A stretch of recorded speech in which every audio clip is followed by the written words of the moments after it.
Ma'am, maraming tao.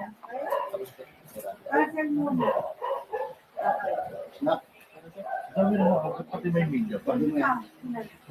Pambilya, no? Ba't may media pa po? Ay, hindi ko namin hawak ng media. Lagi.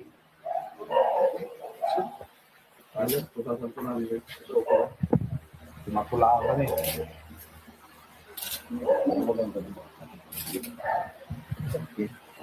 Oh, Mr. Rayali. Hi, sir. Hindi po. John Bautista po sa GMA7 po. Yeah, I know. I know this is all set up, so don't worry.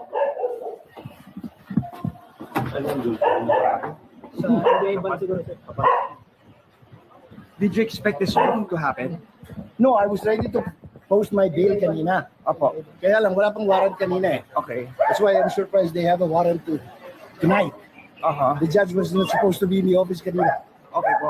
And it was supposed to be a bailable, hindi siya nakalagay dito, non-bailable. We know the process naman eh. Oo. Ano masasabi niyo din, sir? No, we will go through the process, no problem. Ingat sir, ingat sir. Ingat sir.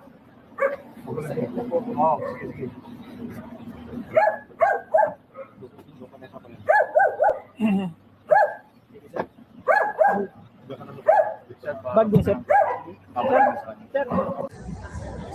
Ngayon po, na-aresto na po natin itong si Jason Sa na na-issue po kanina ng warrant ng RTC ng Pasay kaninang hapon at agad po nating pinakilos ang OTCD, ang TRD at ang CCD po natin. It's a joint operation at nahuli nga po siya dito sa Project 8 Quezon City at sa kasalukuyan po pinaprocess po ngayon ng NBI po.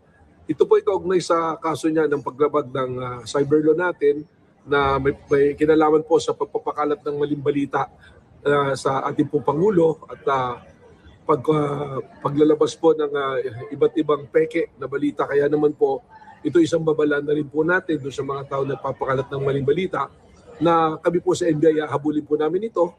At ito nga po kaso niyang to, no-bail po ito. So ito po ipoprocess. At dadali po natin sa korte kung sino nag-issue ng kanya pong warrant of arrest. At nagpapasalamat po ako sa aking mga kasama sa NBI sa mabilis na pagkilos sa pag-aaresto po ni Mr. Jason Sa.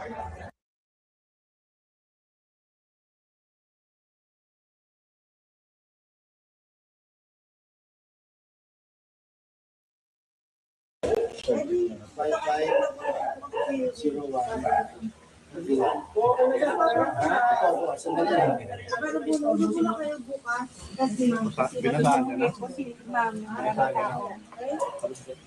Cancel muna.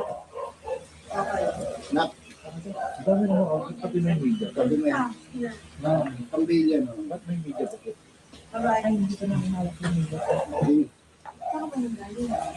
Lagi. Okay, so, Ayun, tutasan ko namin.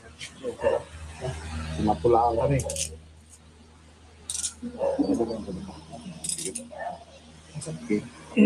oh, Mr. Rayali. Hi, sir. Hindi po. John Bautista po sa GMA7 po. Yeah, I know. I know this is all set up, so don't worry.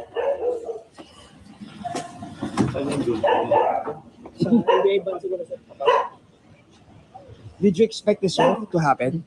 No, I was ready to post my bail kanina. Opo. Kaya lang, wala pang warrant kanina eh. Okay. That's why I'm surprised they have a warrant tonight.